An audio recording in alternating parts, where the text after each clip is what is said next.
Bickley and Marotta mornings. Arizona sports. The local sports leader. Bickley Blast. The Cardinals and the Sun Devils have similar missions entering a new season. ASU is hoping to become the next perennial Big 12 powerhouse, controlling a conference it won in its debut magical season.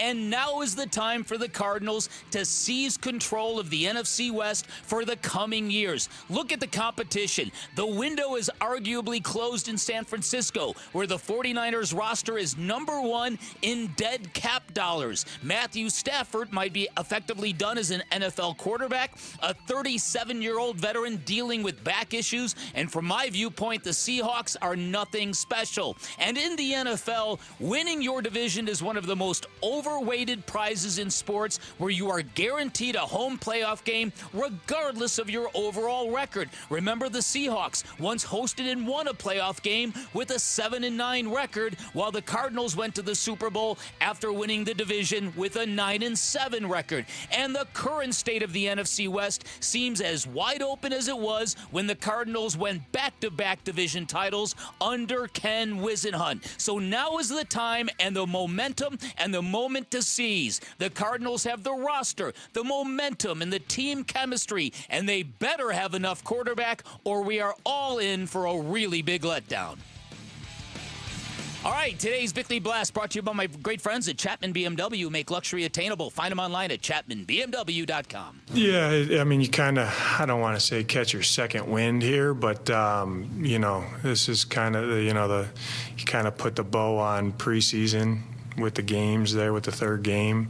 You will take a look back quickly this week and kind of evaluate it while it's fresh. A lot of things we changed. Do we like it? The proof will be in the pudding. But I know this. We're pretty healthy.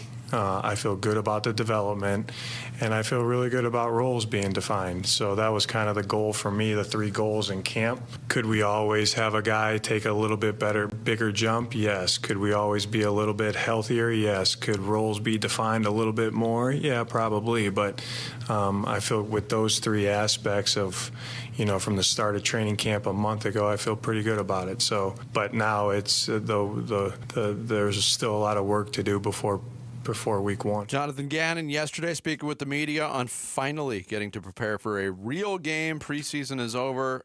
Work's not done yet, as he said, and the work continues today for Monty Ossenfort, the coaching staff, the entire front office as they pare down the roster. What's that roster going to look like when they get to that first real game a week from Sunday in New Orleans against the Saints? We'll find out. They got a head start on it yesterday. 12 players getting cut.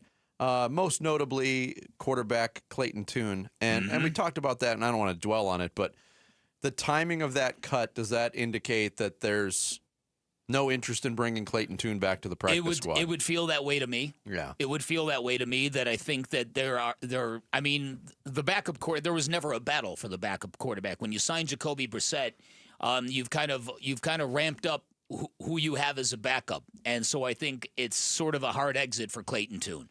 I don't know if I've seen enough from Clayton Tune to warrant further investment, and I'm trying not to be too overly harsh on the third-string quarterback.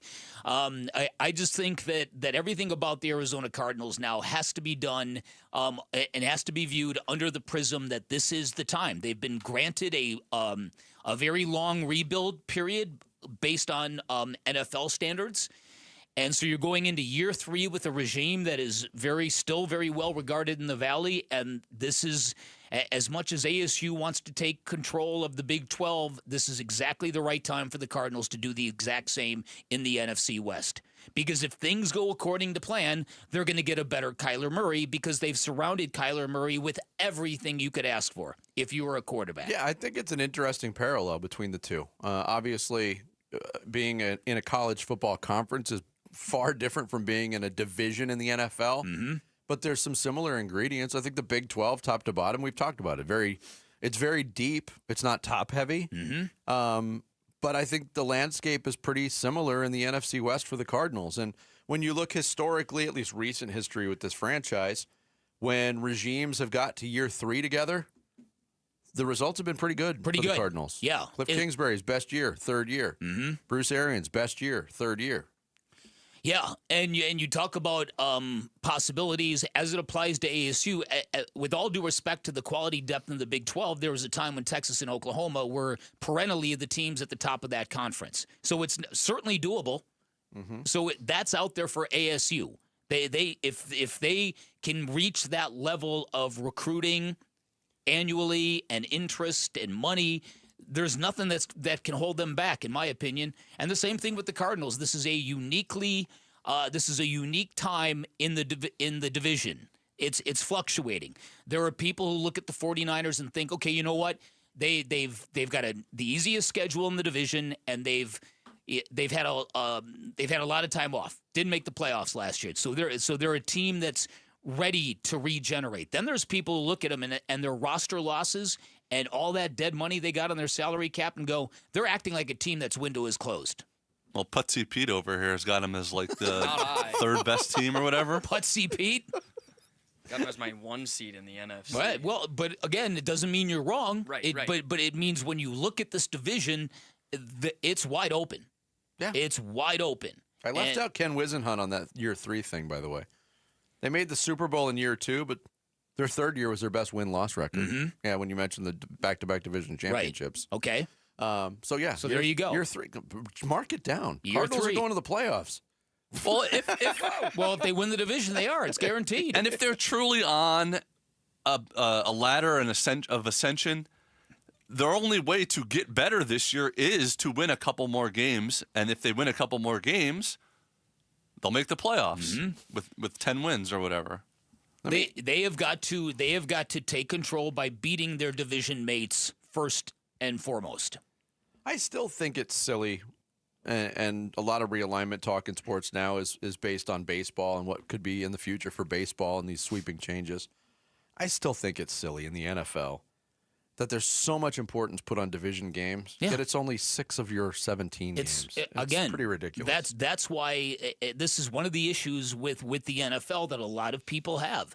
You give a division winner a guaranteed home game, that might not line up with the seedings. It's about to be 6 of 18 too, 1/3 of the season when they expand the season again. That's what they need to do: add 4 more teams in the NFL, and have 6 6-team divisions. So London, and at least you'd be playing 10. The majority of your schedule would be division games. London, Munich, no, Paris, no. Mexico City. And then in Mexico City, that's in the same division. Yeah, and Portland.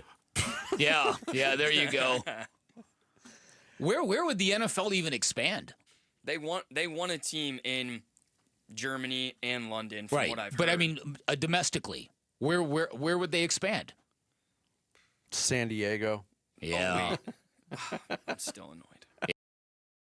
Thanks for watching Bickley and Marotta.